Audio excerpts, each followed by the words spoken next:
में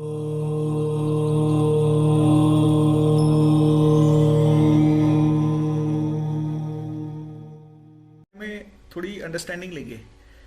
कारक को समझने में थोड़ी प्रॉब्लम आती है सभी लोगों को कि हाँ, कारक सही बात। कारक वर्क कैसे करते हैं, कारक का महत्व क्या है, हम्म। ऑब्जेक्टिव क्या है कारक का। तो कारक जो होते हैं वो दो तरीके से, मतलब कारक का दो तरीके से मतलब है। एक तो ग्रहों के कारकत्व क्या क्या है। तो ग्रह तो हमें पता ही है, सूरज चंद्र मंगल बृहस्पति शनि बुध शुक्र। इनके कारकत्व क्या है, जैसे सूर्य के जो है कारकत्व में फादर आ गए, गवर्नमेंट आ गई, है ना, हमारे बॉडी का स्टमक पार्ट आ गया, राइट आई आ गई, ये सब इनके कारकत्व है। तो अब इसको रिलेट कैसे करेंगे, एक तो ग्रहों के कारकत्व हो गए, दूसरा हो गए भाव के कारकत्व। भाव में जैसे पहले भाव के कारकत्व क्या है, हेड है, बॉडी है। सेकेंड हाउस के कारकत्व क्या है, बोलचाल की भाषा है ना, ये सब है, भाषा वगैरह, और खाना पीना, कुटुंब भाव है, इस तरह से। तो कई बार क्या होता है, जो नए लोग होते हैं, नई एस्ट्रोलॉजी सीख रहे होते हैं, उनको थोड़ी सी डिफिकल्टी आती है भावों को के कारकत्व को ग्रहों के कारकत्व से कनेक्ट करने में। तो कुछ बेसिक बिल्कुल। प्रिंसिपल होते हैं जो हमको ध्यान देने चाहिए जब हम प्रिडिक्शन पे जा रहे हैं। तो शुरुआत जैसे मैं अगर करता हूं कि मंगल है जैसे, तो मंगल जो होता है वो भाई का भी कारकत्व होता है। दो रूल आप समझो, बेसिक रूल। एक होता है रूल कारक भाव नाशाय।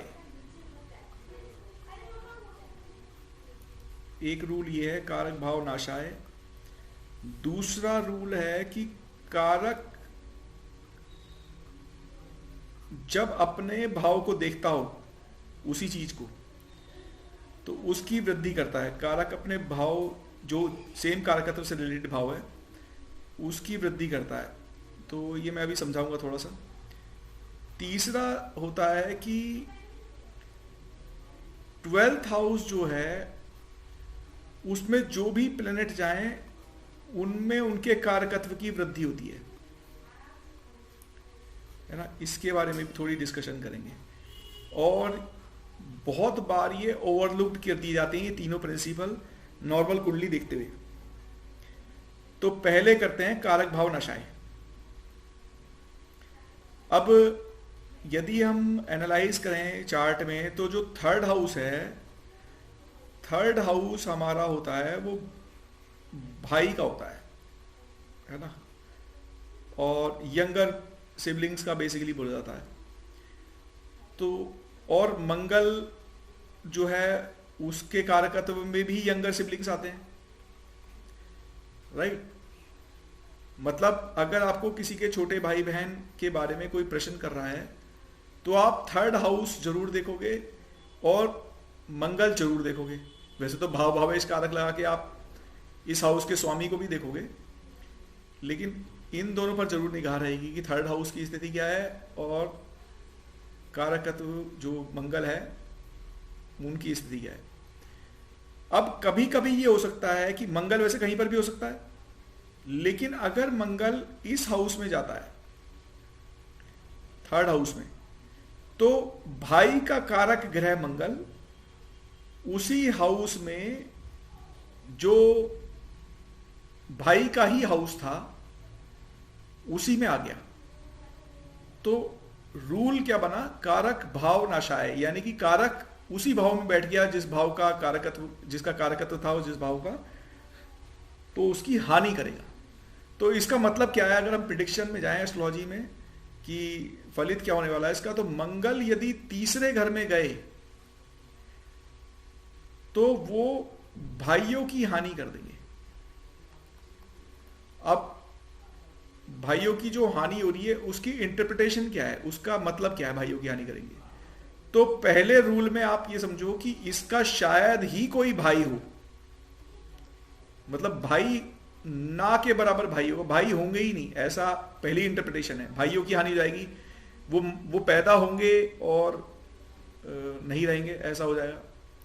दूसरे केस में क्या होता है कि यदि दोनों की आपस में कॉम्बिनेशन अच्छे नहीं बन रहे, इनके और इनके भाइयों के, मतलब मान लीजिए राशियों के वाइज वो एंटी राशि हैं, षडाष्टक राशियां हैं, या कुछ इस तरह की स्थिति बन रही है कि उनकी कुंडली में भी भाई के लिए हानि लिखी हुई है, तो वो एक दूसरे के लिए बहुत ज्यादा एंटी हो जाएंगे, मतलब भाई जो है वो दुश्मन की तरह बिहेव करने लग जाएंगे दोनों। तीसरा रूल जो है तीसरे केस में कि भाई एक ही भाई हो और उससे भी बाद में चैलेंजेस आ जाएं, ये आप मतलब मेजरली आप ऐसे ही समझोगे। मंगल तीसरे घर में पहली बार देखते ही आपका प्रिडिक्शन ये होनी चाहिए कि या तो इसका भाई है ही नहीं या सिर्फ एक ही भाई है। और कई बार ऐसा देखा जाता है शुरू में वो भाई के साथ बहुत अच्छा चलता है, लेकिन लेटर स्टेज में जब भी मंगल की दशा वगैरह कुछ ऐसी आ जाए या कोई और एंटी दशा आ जाए जो इस हाउस को खराब कर रही हो, तो उस जगह पर वो दोनों भाई आपस में एंटी रूप ले लेंगे या कोई कैजुअलिटी उनके साथ होने की संभावना बढ़ जाएगी, रहेगा वो एक ही।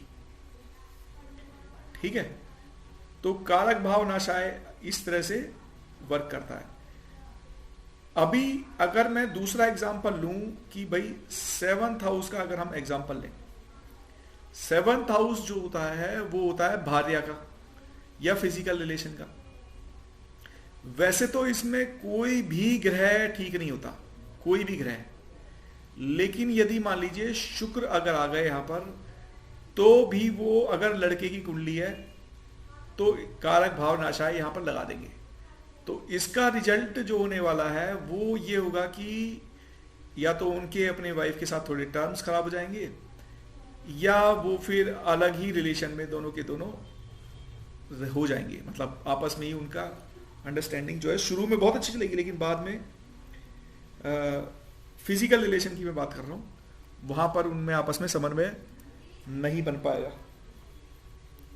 ठीक है, अब एक जो चार्ट शायद हमने पहले भी डिस्कस किया था, वो डिस्कस किया था 5th हाउस में। ये मैं एक और एग्जांपल ले रहा हूं 5th हाउस का।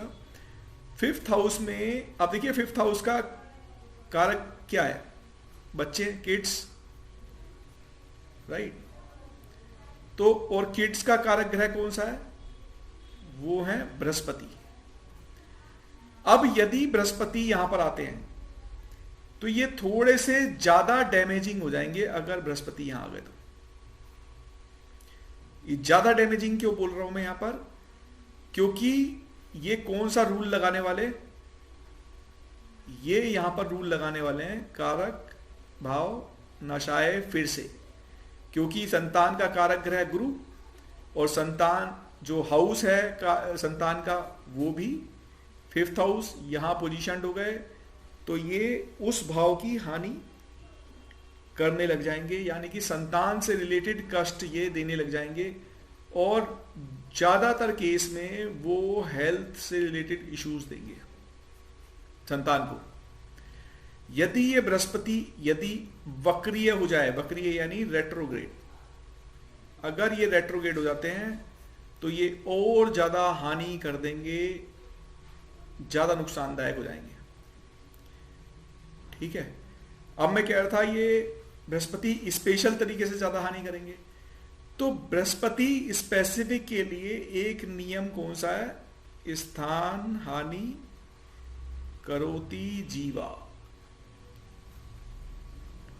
जिसका मतलब जीवा यानी बृहस्पति ही होता है। तो स्थान जहां बैठते हैं उसी स्थान की हानि कर देंगे बृहस्पति, और जिस जगह बैठे उस जगह की हानि करें बृहस्पति। लेकिन किस टर्म में, इनके बहुत सारे कारकत्व हैं, लेकिन ये जीव की सेंस में, जीव यानी लिविंग बींग्स, उसकी सेंस में हानि करेंगे। तो बृहस्पति यहां पर हो सकता है संतान, पहली संतान की हानि करा दें। ठीक है, ज्यादातर ऐसे केस में भी आपको देखने में आएगा जब बृहस्पति यहां आएंगे तो पहली संतान की हानि होगी, और दूसरी संतान हम देखते हैं 9th हाउस से, तो उसकी वृद्धि करेंगे। अब उसकी वृद्धि क्यों करेंगे, क्योंकि बृहस्पति के पास दृष्टियां हैं 5वीं, 7वीं और 9वीं दृष्टि। जो उनका 5th एस्पेक्ट पड़ रहा है वो जो दूसरी संतान आने वाली है उसके लिए ये हाउस देखना है आपको, 9th, सेकंड किड के लिए। तो यहां पर वो उस कारक के भाव में वृद्धि करेंगे, क्योंकि बृहस्पति जहां बैठते हैं वहीं तो हानि करते हैं, लेकिन जहां देखते हैं उनका एस्पेक्ट जो है वो तो शुभ ही होता है, मतलब उसकी तो वृद्धि करते हैं। तो अब देखो सेकंड हाउस, अगर सेकंड किड की बात करेंगे तो सेकंड किड के लिए आप देखोगे 9th हाउस, और संतान का कारक ग्रह कौन सा है, बृहस्पति। जब बृहस्पति उसको देख रहे हैं, बृहस्पति कारक और हाउस भी वो वाला, उसको देखने पर उसकी वृद्धि होगी। कभी भी आप याद रखिएगा, यदि कारक अपने ही भाव को देख रहा है, उस कारकत्व से रिलेटेड वृद्धि करेगा, वो उसकी हानि नहीं करने देगा वो, ठीक है। जैसे अगर मैं इसको दूसरे तरीके से बोलूं कि भाव तो नहीं लेकिन दूसरे तरीके से बोलूं कि भाई मान लीजिए यहां कुंभ राशि है और शनि यहां बैठ जाए, तो पंचम भाव के स्वामी है शनि, तो जो भाव का स्वामी है यदि वो अपने भाव को देखता है तो उसकी वो वृद्धि करेगा, राइट। जो भाव का स्वामी है वो अपने ही भाव को देखता है तो उसकी वृद्धि करता है। बिल्कुल इसी तरह से कारक भी, कारक ग्रह जो, जैसे हमने यहां पे कहा भाई अगर बृहस्पति यहां बैठ गए तो ये कारक की हानि कर रहे हैं, कारक भाव नाशाय लगा रहे हैं, क्योंकि संतान का भाव था, संतान का कारक ग्रह है, उसी जगह बैठा हुआ है, हानि कर रहा है। लेकिन जब दूसरी संतान हुई तो वहां पर वो हेल्प कर रहा है, क्योंकि दूसरी संतान का कारक घर जो था वो 9 था, और कारक ग्रह अब उसको देख रहे हैं। एक बार बृहस्पति ने हानि कर दी, दूसरी बार वो उसके लिए पॉजिटिव तरीके से करने की कोशिश कर रहे हैं, राइट। यदि यहां पर किसी को डाउट है तो वो पूछ लीजिए, और फिर मैं थोड़ा सा और आगे दूसरे तरीके से डिस्कस करने की कोशिश करता हूं। कारक भाव नाशाय में और कारक भाव में वृद्धि करते हैं, इसका कुछ आगे आपको डिस्कशन करना हो तो बढ़ू आगे। हाँ भाई, ये 12th हाउस वाला रह गया ना कारक वृद्धि। हाँ, वो उस पे आ रहा हूं मैं भी, मैं शुरू के 2 वाले बताए कि उन पे तो क्लियर हो गया ना। ठीक है, ओके। तो अब मतलब मैंने ये इसलिए समझाया कि आप कई बार देखोगे कि भाई पंचम भाव तो संतान का है और संतान गुरु बैठे संतान वाले हाउस में, तो आपको कह रहे वाह बढ़िया एकदम बहुत अच्छा है, तो लेकिन अच्छा नहीं है ये गुरु, ये खराब है यहाँ पर, ठीक है। मान लीजिए अब यहाँ पर शनि बैठ जाए, अब देखो शनि बैठ गए तो शनि भी क्या करेंगे, शनि स्थान की वृद्धि करते हैं। आप कह रहे हो भाई गुरु ही तो स्थान की हानि करते हैं, स्थान हानि करोति जीवा, लेकिन शनि तो वृद्धि करते हैं। शनि जहां देखते हैं वहां पर डिस्ट्रॉय करते हैं और अपने स्थान की वृद्धि करते हैं। गुरु जो है वो अपने स्थान की हानि करते हैं, जहां देखते हैं उसकी वृद्धि करते हैं, ठीक है। तो ये यहां वो कर रहे हैं। लेकिन शनि जब पंचम में बैठ गए तो जीव तत्व से रिलेटेड वो फिर भी इजी नहीं होने देंगे चीजों को, उसमें भी वो क्या करेंगे, अड़ंगा अड़ाएंगे, संतान होने में परेशानी क्रिएट करेंगे, इश्यूज क्रिएट करेंगे। मान लीजिए कुंभ राशि के भी शनि है, अपनी राशि के बैठे हुए यहां पर अपने ही हाउस में, तो आइडियली ये प्रॉमिस कर रहे हैं कि भाई मैं तो आपको संतान दूंगा, संतान का सुख देने की कोशिश करूंगा। लेकिन शनि है, वो फिर भी उसमें टाका मारेंगे, वो संतान देंगे तो हो सकता है वो एडॉप्टेड संतान दे दें या कुछ उसमें इश्यूज बनाकर संतान दें। शनि जो है वो शनिश्चर, सुनते हो, शनिश्चर धीरे धीरे चलने वाला, तो इसको ड्रैग करेंगे, स्ट्रेच करेंगे, डिले करेंगे। इसमें क्लियर हो गई हो तो मैं तीसरे पॉइंट पे चलता हूं। तीसरा पॉइंट जो है वो है आपका 12th हाउस, कारक के वृद्धि की बात करते हैं। अब देखिए 12th हाउस था आपका खर्च यानी व्यय, एक्सपेंडिचर, एक्सपेंस, ठीक है। जब आप एक्सपेंड की बात कर रहे हो और वहां पर आप प्लेनेट भेज रहे हो कि भाई अब मान लीजिए सेकंड हाउस का लॉर्ड बैठा हुआ है, मान लेते हैं वृष लगन की कुंडली है और ये मिथुन है और यहां पर बैठ गए बुध। तो जब सेकंड हाउस क्या था, सेकंड हाउस था धन, तो सेकंड हाउस गया खर्चे में सेकंड हाउस का स्वामी। तो आप क्या बोलोगे, भाई ये तो इसका खर्चा होगा, भाई इसका मतलब यही है ना कि खर्चा होगा। यदि खर्चा होगा तो भाई आप कह रहे हो कि खर्चा होगा, फाइनेंस का खर्चा होगा। जब फाइनेंस का खर्चा हो रहा है तो फाइनेंस भी तो होगा उसके पास। ये बिल्कुल उस तरह से है कि राजा दशरथ को श्रवण कुमार के माता पिता ने श्राप दिया कि जिस तरह से मैं बच्चों के दुख में अपने प्राण त्याग रहा हूं, अपने बच्चे के दुख में, इसी तरह से आप भी अपने प्राण त्यागोगे अपने बच्चों के दुख में। लेकिन दशरथ के तो बच्चे ही नहीं थे उस वक्त, दशरथ स्ट्रगल कर रहे थे, उनके पास थे ही नहीं, भगवान राम वगैरह हुए नहीं थे।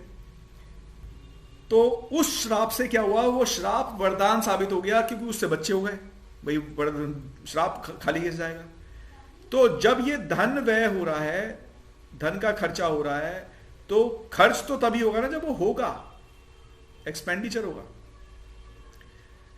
अब दूसरी बात पे आता हूं मैं कि 12th हाउस के कारक वृद्धि का मतलब क्या है कि 12th हाउस आप कह रहे हो कि खर्च का है। अरे भाई जब खर्च तो वो तभी होगा ना जब वो होगा।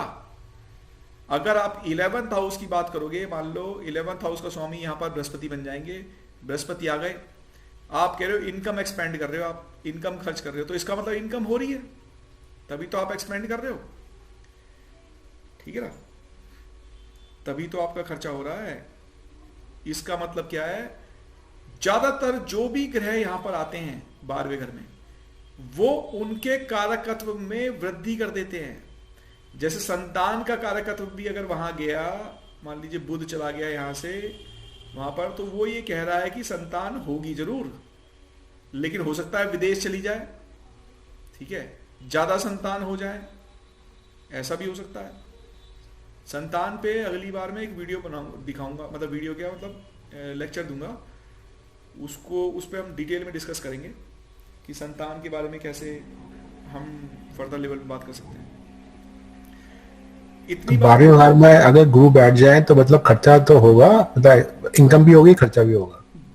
मतलब अगर वो 11th के स्वामी हैं, तो अगर आप संतान के कारकत्व की तरह गुरु की बात करें, गुरु की बात कई तरीके से कर सकते हो आप। जैसे मान लो मेष लगन बना दूं मैं, तो मेष लगन में तो ये मीन राशि के स्वामी यही बन गए, भाग्य के स्वामी बन गए, पिता के स्वामी बन गए, ट्रैवल के स्वामी बन गए। अब ये ट्रैवल करा सकते हैं बहुत ज्यादा, ठीक है, लेकिन इसके अलावा जो गुरु के अपने कारकत्व हैं, जैसे संतान से रिलेटेड कारकत्व या उनके रिलीजियस एक्टिविटी से रिलेटेड कारकत्व या एनजीओ या सोशल एक्टिविटी से रिलेटेड कारकत्व, तो यहां पर उन कारकत्व की वृद्धि करेंगे ये बार इसमें जाने पर। ये तो मीन राशि के तो बृहस्पति ज्यादा ही अच्छे हो जाएंगे खैर, लेकिन नॉर्मली भी किसी राशि के भी होंगे, irrespective of any sign, 12th house में बृहस्पति जो है वो उस कारकत्व, अपने कारकत्व की वृद्धि कर देंगे।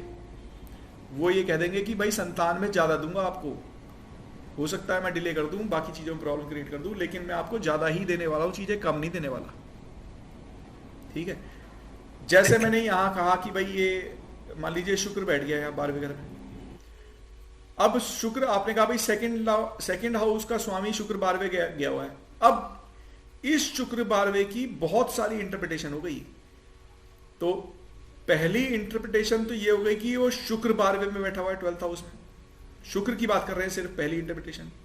दूसरी इंटरप्रिटेशन हो गई कि ये सेकंड लॉर्ड शुक्र, second Lord Venus 12th house में बैठा हुआ है।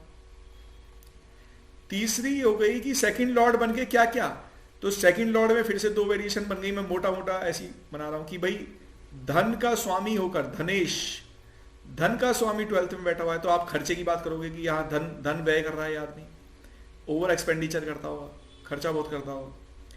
दूसरा मैं कह दूं वाणी का स्वामी होकर बैठा हुआ है, वाणी का स्वामी 12th हाउस में बैठा हुआ है, यानी कि वो वाचाल हो सकता है व्यक्ति, वो बहुत ज्यादा बोलने वाला हो सकता है, तो उस तरह से खर्च कर रहा है वो वाणी को, राइट।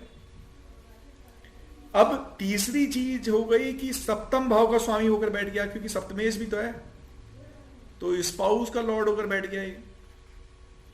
अब सप्तमेश होकर 12वें जाना थोड़ा ठीक नहीं रहा। इसके भी दो मतलब हैं, एक ठीक है और एक नहीं है। नहीं ठीक, गलत क्या है कि वो डाइवोर्स के लिए लीड कर सकता है, ठीक है, वो आपस में सेपरेटिव नेचर के हो सकते हैं, अलग हो जाने की संभावना बढ़ सकती है। सही क्या है? सही ये है कि हो सकता है उसकी वाइफ बहुत दूर से आए या अब्रॉड से आए, विदेश का भी तो है 12th हाउस, तो वो या उसकी वाइफ हॉस्पिटल में वर्क करती हो, हॉस्पिटल वगैरह से रिलेटेड हो, ठीक है, ये भी मतलब हो सकता है उसका। अब यदि हम इंडिविजुअल शुक्र की बात करें कि इंडिविजुअल शुक्र 12वें घर में बैठा हुआ है, तो शुक्र था आपका अब आपको शुक्र ग्रह के बारे में जो हमने शुरू में कारकत्व पढ़े थे उसके बारे में सोचना चाहिए कि शुक्र के कारकत्व क्या थे। शुक्र था भौतिकतावादी था, शुक्र भौतिक चीजों के बारे में बात कर रहा था। शुक्र क्या था? Luxury life दिलाऊंगा।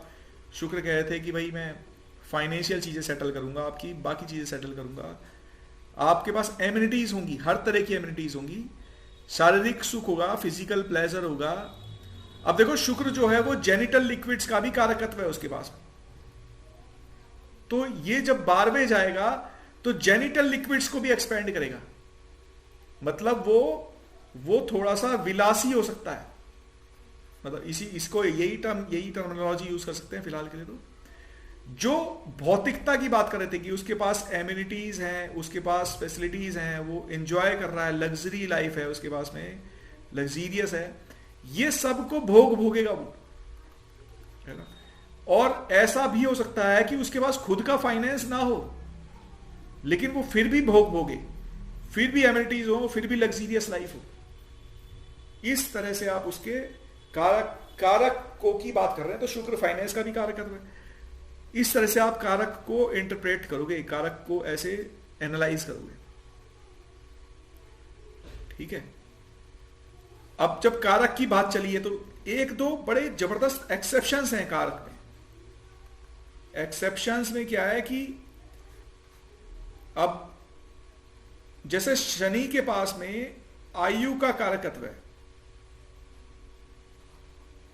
यानी कि जो आपकी आयु है वो शनि डिसाइड कर रहे हैं, उसमें शनि का रोल है। अब यदि शनि 8वें घर में आ जाए तो तब आप क्या करोगे? 8वें घर का शनि क्या वो आयु को हानि पहुंचाएगा? क्या वो आयु की वृद्धि करेगा? तो भाई 8वां घर आयु का था, आपने कहा भाई कारक भाव नशाए, 8वां घर आयु का है, शनि भी आयुष कारक है, तो कारक शनि 8वें घर के कारक में ही, आयु वाले कारक भाव में ही बैठ गए तो कारक भाव हानि करनी चाहिए। लेकिन ये एक्सेप्शन है, यहां शनि हानि नहीं करते, यहां पर कारक भाव नाशाय शनि का नहीं लगेगा, ये आपको याद रखना पड़ेगा। शनि यहां पर हानि नहीं करने वाले, बल्कि शनि यहां पर आयुष कारक बना देंगे, आयु की वृद्धि कर देंगे 8th हाउस में। तो आप कहोगे यार ये तो बड़ा कंफ्यूजिंग है, लेकिन ये है ऐसा, ये आपको याद रखने पड़ेंगे एक्सेप्शंस कुछ, ठीक है।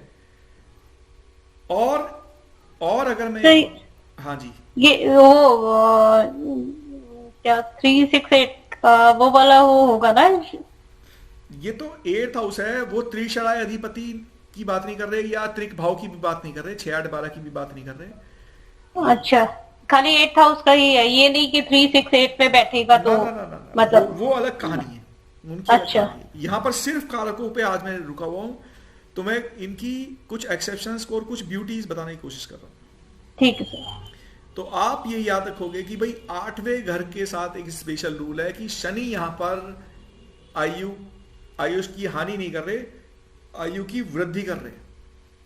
लेकिन इसका भी एक नेगेटिव पॉइंट है।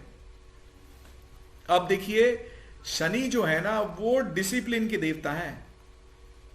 डिसिप्लिन मतलब आप थोड़े से लेजीनेस को छोड़ो और अलर्ट हो जाओ। यही लेजीनेस क्रिएट करते हैं, यही डिसिप्लिन बनाते हैं, इनकी ब्यूटी है।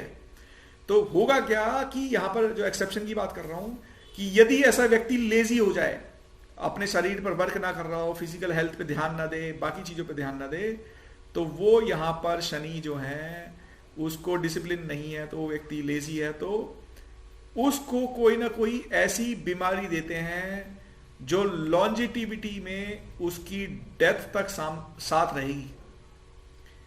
मतलब ये एक ऐसी बीमारी मिलने वाली है जो मरते दम तक उसका साथ नहीं छोड़ेगी। ये सैटर्न का रिजल्ट है यहां पर। अब सर एक क्वेश्चन पूछ सकते हो सर? एक मिनट में अपनी बात हाँ जी सर, हाँ जी सर, हाँ। तो शनि जो है वो क्या है, शनिश्चर धीरे धीरे चलने वाले, तो उसकी छोटी सी आयु को भी इतना लंबा स्ट्रेच करके उसको पीड़ा दे रहे हैं कि वो खत्म ही नहीं हो रही। वो अब मांग रहा है कि मुझे मृत्यु आ जाए, उसको मृत्यु नहीं आ रही। वो उसको ड्रैग करे जा रहे हैं क्योंकि आयुष कारक है वो उसको मरने ही नहीं देंगे। वो बढ़ते जाएगा, बढ़ता ही जाएगा, बढ़ती जाएगी प्रॉब्लम। और ये होगा कब, ये शनि की अंतर्दशा, महादशा, प्रत्यंतर दशा में बीमारी मिलेगी उसको, जो उसको लंबा तक जाएगी। तो आप कोई लोग देखोगे ना रोड पर जो थोड़े से भिखारी टाइप लोग हैं, जो बेचारे मतलब परेशान है, दयनीय स्थिति है जिनको देख के आपको बहुत ज्यादा दया आएगी। जो अपंग होंगे, जो अंगहीन होंगे, वो लोग किसके द्वारा ड्रीवन है, वो है शनि। वो शनि के ड्रीवन, जिनको मृत्यु नहीं आ रही, पतले जर्जर शरीर वाले लोग, जिनको देखकर आपको थोड़ा सा मन आपका विचलित हो जाएगा, ऐसे लोग शनि है। शनि का दिया हुआ रोग है वो, जो नशे में पड़ा हुआ है, बहुत धुत एकदम। अब उनको क्या है, इनको कोई बीमारी मिलेगी तो वो बीमारी लॉन्ग रन में रहने वाली है इस हाउस से। ठीक है, मैं अष्टम भाव के बारे में और भी कुछ बात करना चाह रहा हूं, अभी मेरे को याद आ गया, तो आप अपना प्रश्न कर लीजिए पहले। सर बस मेरे को ये पूछना है कि जो आप ये बता रहे हैं 8th हाउस में या 12th में शुक्र है, तो ये मतलब हम खाली हाउसेस के हिसाब से देखेंगे या फिर हमें लगन के हिसाब से भी देखना है? ये हाँ। लगन की बात नहीं चल रही यहाँ पर सिर्फ और सिर्फ कारक भावनाशाय का वो चल रहा था। ये कारक भावनाशाय का एक्सेप्शन था 8th हाउस में कि अच्छा, और जो शुक्र का आपने 12th में बताया, हाँ, तो दैट वाज फॉर मेष लगन या फिर किसी भी लगन? किसी भी लगन, ये राशि की बात ही नहीं कर रहा मैं यहाँ पर। ठीक है सर, बस यही पूछ रहा हूं। भाव और ग्रहों की बात कर रहा हूं, जिसमें कारक जो है वो कोई ग्रह है जिसका कोई कारकत्व है, और जो भाव है उसका कोई कारकत्व है। अगर वो मैच कर जाता है, आपस में आ जाते हैं, तो उसी स्थान में आ जाते हैं तो हानि कर देते हैं। अगर वो दूसरे स्थान से बैठकर देखते हैं तो अपने भाव की वृद्धि करते हैं, अपने कारकत्व की वृद्धि करते हैं। ठीक है। जैसे एक और एग्जांपल ले लेता हूं मैं आपकी उसके लिए। जैसे मान लीजिए शनि देख रहे हैं दशम भाव को, और मान लीजिए दशम भाव में मान लीजिए कोई भी साइन है, तो अब वो चाहते हैं कि वो व्यक्ति थोड़ी मेहनत करे। बिना मेहनत के मैं उसको नहीं रिजल्ट छोड़ूंगा, उसको नहीं छोड़ने वाला मैं आसानी से, उससे मैं बिल्कुल पेल कर काम लूंगा, लेकिन फाइनली मैं रिजल्ट भी उसको अच्छा दूंगा। ठीक है।